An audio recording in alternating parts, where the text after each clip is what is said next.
محمد علی صاحب، پاکستان میں دہشت گردی کی جو نئی لہر دکھائی دے رہی ہے جس میں زیادہ تر افغانیوں کے ملوث ہونے کا بتایا جا رہا ہے، ان تمام معاملات کو صورتحال کو آپ کیسے دیکھ رہے ہیں؟ پاکستان کا دہشت گردی میں افغان سرزمین کے استعمال پر شدید احتجاج سامنے آیا ہے۔ دفتر خارجہ میں افغان ناظم الامور کی طلبی ضیاء خان واقعے پر سخت دیمارش فراہم کیا گیا۔ 15 اگست 2021 کے بعد جب سے طالبان کی حکومت آئی ہے تو بڑا جو جدید اسلحہ ہے وہ ان کے ہاتھ لگ چکا ہے۔ وہ صرف ٹی ٹی پی نہیں، باقی بھی کچھ گروپس ہیں ان کے ہاتھ بھی لگ چکا ہے، جس میں بلکہ پہلے بھی تھی لیکن اب اس کا نام بھی زیادہ سنا جا رہا ہے، تحریک جہاد پاکستان۔ جی ہاں، تحریک جہاد پاکستان نے جی ایک ویڈیو ریلیز کی ہے اور ان کا کہنا یہ ہے کہ ڈی آئی خان یعنی ڈیرہ اسماعیل خان میں جو کل واقعہ ہوا تھا اور وہاں پہ جو جس طرح سے ٹیرر اٹیک ہوا تھا اس کے بارے میں کہا گیا ہے کہ جی انہوں نے یہ ذمہ داری قبول کر لی ہے۔ نہ صرف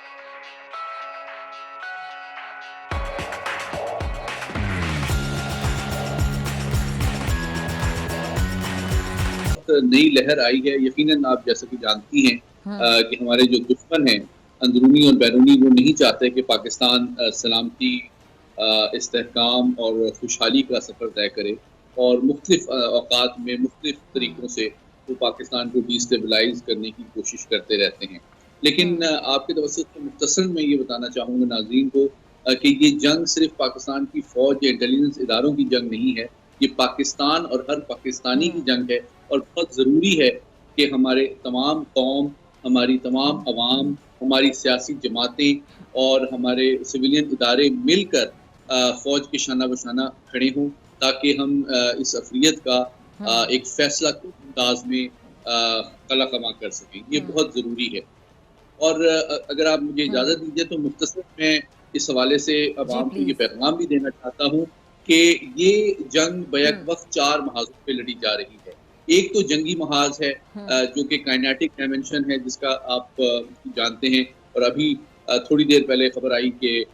جو شہادتیں ہوئی ہیں ان کی نماز جنازہ بھی ادا کی گئی، اور اس میں کور کمانڈر پشاور نے بھی شرکت کی۔ لیکن جو اس کا سب سے امپورٹنٹ پہلو ہے ڈاکٹر فضا، وہ نظریاتی پہلو ہے۔ جی جی، اور آپ جانتے ہیں کہ اس پہ بہت کم توجہ دی جاتی ہے، لیکن یہ جو پیغام پاکستان کے تحت تمام مکاتب فکر کے جو جید علماء تھے، انہوں نے واشگاف انداز میں دہشت گردی کو اسلام اور پاکستان دشمنی اور حرام قرار دیا تھا۔ یہ بات آپ کے توسط سے میں سمجھتا ہوں ہر پاکستانی کو جاننا ضروری ہے کہ یہ دہشت گرد اسلام اور پاکستان کے دشمن ہیں، اور ان کو ہم بالکل بھی ہمیں اپنی صفوں میں جگہ نہیں دینی چاہیے۔ جو دوسرا پہلو ہے وہ سفارتی ہے، اور تھوڑا تکلیف دہ اس وجہ سے ہے کیونکہ بدستور آپ جانتی ہیں کہ افغانستان کی سرزمین استعمال کی جا رہی ہے دہشت گرد تنظیموں کی جانب سے، اور تازہ ترین اطلاع کے مطابق جو میں آپ سے شیئر کر رہا ہوں، دفتر خارجہ میں پاکستان کے فورن سیکرٹری نے افغان ناظم الامور کو اب سے تھوڑی دیر پہلے طلب کیا ہے، اور ان کو بہت سخت دماش دیا ہے کہ جو اس میں لوگ ہیں انوالو ہیں ان کو انویسٹیگیٹ کیا جائے اور ان کو فوری طور پہ پاکستان کے حوالے کیا جائے تاکہ ان کو کیفر کردار تک پہنچایا جا سکے۔ یہ اس کا سفارتی پہلو ہے۔ تیسرا پہلو جو ہے وہ بدقسمتی سے قانونی ہے، اور آج کل جیسا کہ آپ جانتی ہیں کہ ایک غیر ضروری بحث پاکستان میں چھڑی ہوئی ہے کہ جی فوجی عدالتوں کو ختم ہونا چاہیے۔ حالانکہ حقیقت یہ ہے کہ پچھلے 22 سال کے دوران جو دہشت گرد تنظیمیں ہیں ان کا ہماری جو سویلین عدلیہ ہے بدقسمتی سے وہ قلع کما کرنے اور قانونی چارہ جوئی کے ذریعے ان کو کیفر کردار میں تک پہنچانے میں ناکام نظر آتی ہیں۔ تو یہ بہت ضروری ہے کہ فوری اور ٹرانسپیرنٹ انداز میں جو فوجی عدالتیں ہیں وہ ان دہشت گردوں کو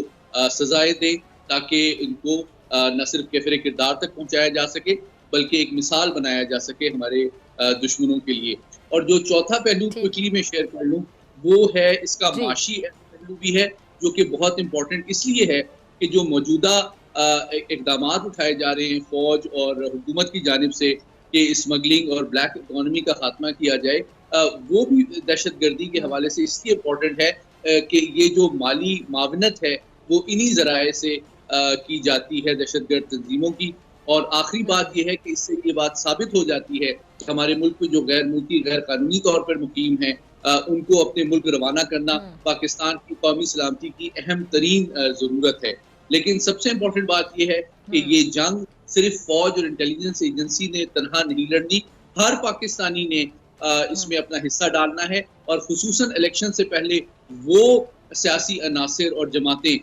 جو کہ ایک غیر محتاط اور غیر ذمہ دارانہ بیانیہ مرتب کرنے کی کوشش کر رہی ہیں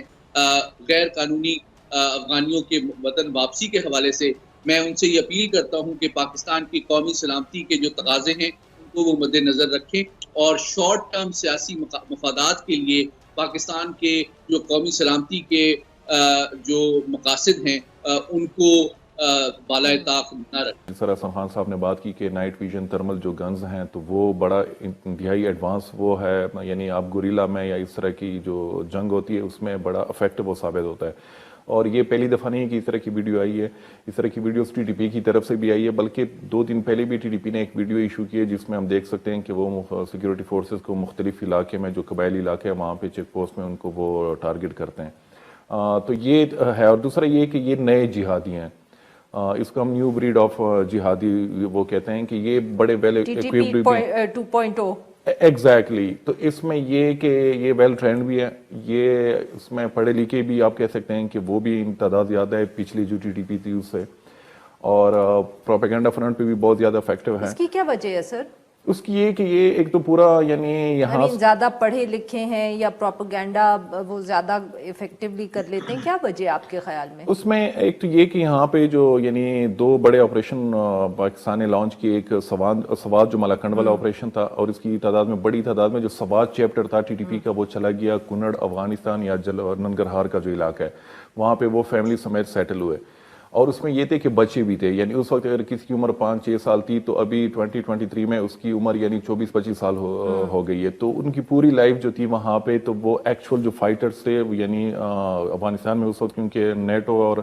طالبان کے بیچ میں بھی لڑائیاں ہو رہی تھی، تو وہ ایک تو وہاں پہ ان کا پورا جو براڈ اپ ہوا ہے وہ اس ماحول میں ہوا ہے۔ دوسرا یہ کہ پھر دوسرا جو ملٹری آپریشن تھا آپریشن ضرب عضب 2014 والا، تو اس کے بعد بھی جو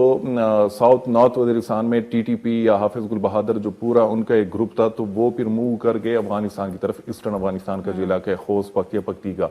تو ان کا بھی یہی تھا کہ یہ دونوں جو ریجن تھے افغانستان میں یہ نیٹو کے خلاف یعنی اس ٹائم پہ بہت ہی یعنی شدید جنگ ہو رہی تھی طالبان اور نیٹو فورسز کے بیچ میں، تو ایک تو ان کا یعنی جو ہوا ہے پورا وہ آپ کہہ لیں کہ براٹ اپ کہہ لیں کہ ان ایکچول جو